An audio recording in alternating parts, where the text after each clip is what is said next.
Welcome back to WW Memes, where we're going to take a look at the best memes from WrestleMania 41. First up, we got AJ with "My trash can when I step on it."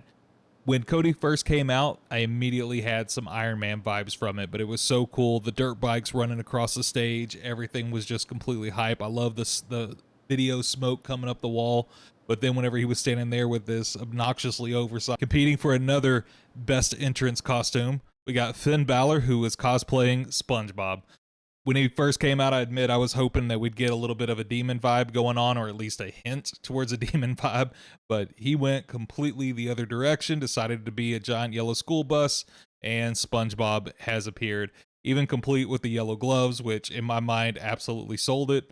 But welcome, SpongeBob. Good to have you in the WWE. And next, all the way from the nosebleeds, we got Robbie Fox coming in with "I think I just heard Cena call a spot from up here." I gotta admit, Cena wasn't exactly hiding his spot calling on this one. Always think back to Bret the Hitman Hart. He always took great pride in you never see him call a spot. Obviously, he had the advantage of having that wet hair draped down. But yeah, Cena was not exactly super subtle on this one. I think there was a punching sequence where Cody popped him in the face, and he just looks at him and goes, "Again," popped him in the face, again, popped him in the face, and then called the next spot.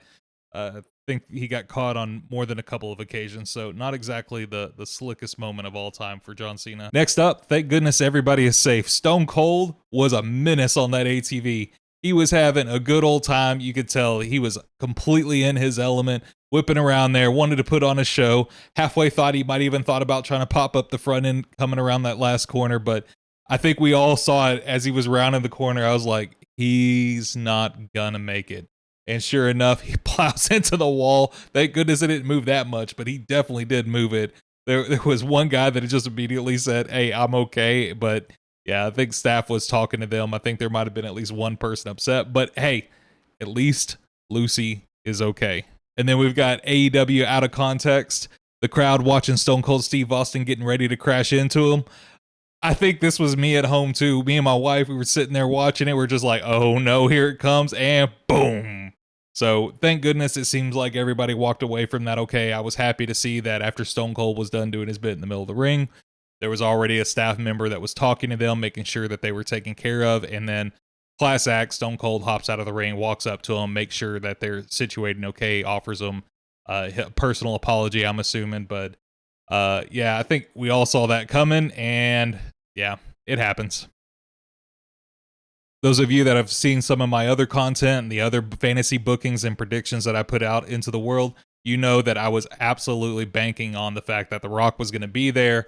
I was seeing it as a big moment for Seth Rollins and Paul Heyman. They were going to turn. They were going to steal the Ulafala off of Roman Reigns, put it on The Rock, which obviously meant The Rock had to be there. But coming in, it was life with, "Hey, what time are you coming?" Then a picture of The Rock. The F does that mean? It means I'm not showing up. I think I was a little bit heartbroken. I know there were some initial rumors early on that there was a change of plans. He couldn't commit to actually being there. Then he put out his own response to another tweet about him no showing, and he said, "Hey, don't believe that BS." But ultimately, The Rock didn't actually show up. I think the show suffered greatly for it, but hopefully, lesson learned. Such an amazing night too, top to bottom, all the way until the bottom. I think that was a little bit of a disappointment there at the end, but thankfully we've got lots of great memories that came from night 2, and the finish of night 1 was absolutely amazing. So here's to the next one. And now it's time for Teethy time. Everyone was concerned. Tiffany Stratton looked like she got her mouth absolutely busted up. Looked like she might have chipped a tooth. Something was missing. Thankfully, she did put out a post that basically said, "Hey, her teeth are intact." She took a picture of it. She had a gnarly little rub on her forehead. But coming in, Scott Fishman. Anyone know a good dentist? Yep, I am the best. This is Britt Baker. If you don't know, she's a wrestler. She also happens to be a dentist, but hopefully they can keep it in the family, and she'll be in good hands. Following on with our teethy time, we got Roman Reigns and SpongeBob. Man, those veneers, they stand out. You might as well put a black light on them. They'll glow in the dark.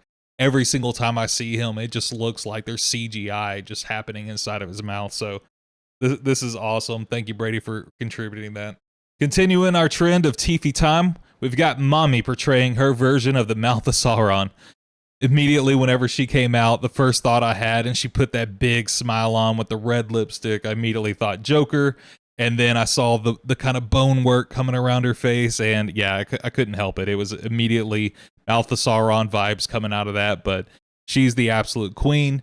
Maybe a little step down from WrestleMania 40 and that absolutely epic entrance she had last year, but it put a smile on my face. She put on a hell of a performance, and I enjoyed it all around. And the troll mastermind himself, Drew McIntyre, still bored at work. LOL. If you guys don't know, back in August of 2024, he actually put out a tweet that was just text, and it said, "Hey, bored at work." I don't know if that was like during a show or something. I just found it whenever I was looking this up. And of course, we all saw it during the middle of the match. He grabs, I think it was his brother's phone, comes over, takes a selfie during the match, and yeah, Drew is the ultimate troll in the WWE. Completely underrated. I absolutely love him. I hope they push him. I needed him to win this match just because he was on such a stagnant rise, kind of a decline, if you even want to call it that. So to see him get a W and move forward, I'm desperate for him to enter into the fray. Be on the lookout. I've got a couple of predictions that are coming, fantasy bookings that are coming that involve him potentially teaming up with Roman Reigns and CM Punk, if you can believe that one. It's so quiet.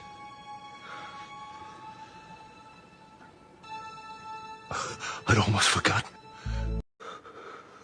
And from Soundwave, we've got no more having to hear Fiend.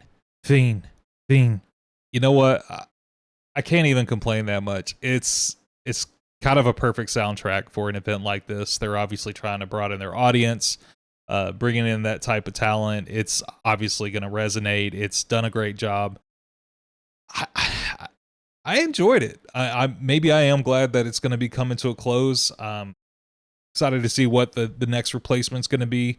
I know they've been hinting at some other celebrities, so we'll see what it's going to be. But yeah, for now, no more Fiend. And next up, we have Stephanie Vakir. I saw during the Tiffany Stratton match and Charlotte Flair, I immediately went to the thought of, did she steal that? I hope she got permission. But Stephanie didn't take long before she already hit Twitter and she put it out there. I think there's a big difference between hers and mine. I think I gotta agree. She dropped that little peach emoji, and I think it's pretty clear what's missing and why the original is still better than the imitation. So good on you, Stephanie, for being a good sport about it. I hope she got permission to use that, or at least you had fun with it. And finally, the WW meme of the pay-per-view PLE WrestleMania 41 taking the championship. It's none other than TNA champion Joe Hendry. It worked. Back in April, he said, "I have it on good authority that if enough people say my name, I will appear," and it happened. I even caught, obviously there was a couple of signs throughout the stadium, but specifically there was a guy that was at the kind of the front corner row, and he had a sign held up with Joe Hendry on there. I'm kicking myself now. I was talking to my wife, and we almost actually decided to put out a video that was specifically saying, hey, Joe could be the guy to come in and fight Randy Orton. It doesn't matter if he loses. He's not going to lose any credibility. They could have an absolute blast with it. And I'm kicking myself because I just didn't follow through on it, didn't do it. So me and my wife popped like we didn't pop the entire show. Like, it was so good. Hearing that music hit, we were doing the full clapping. We were waving our arms from side to side. I loved that they embraced goofy wrestling during this match, throwing around a couple of the spins, doing the follow-up after the match. Everything about this made my heart feel full.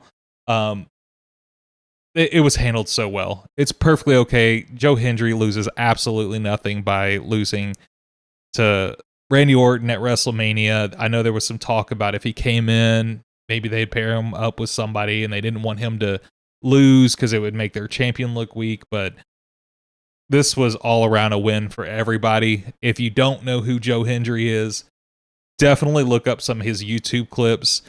He's got some of the best mic work that's out there. He puts together these little packages that are almost intentionally kind of run down and crappy like it was done in a dorm room. If you've never come across it before, definitely take a look. He did a program with Ethan Page for last summer that lasted a couple of months that had a good little climax with a package he put together that to this day me and my wife kind of bump around the house still singing. So this was one of my absolute highlights of the entire event, and it's so great how nonchalant and silly it was.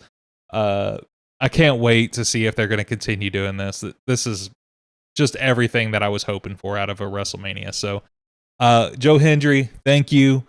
I believe, we believe, even more people now are beginning to believe. Keep it up. Keep trolling us. Loving what you're doing. Just keep doing it. And that wraps us up for WrestleMania 41 memes. If you enjoyed it, make sure you hit the like and subscribe. If you want to see your meme featured next time around, hashtag WWMeme. Y'all have a good one.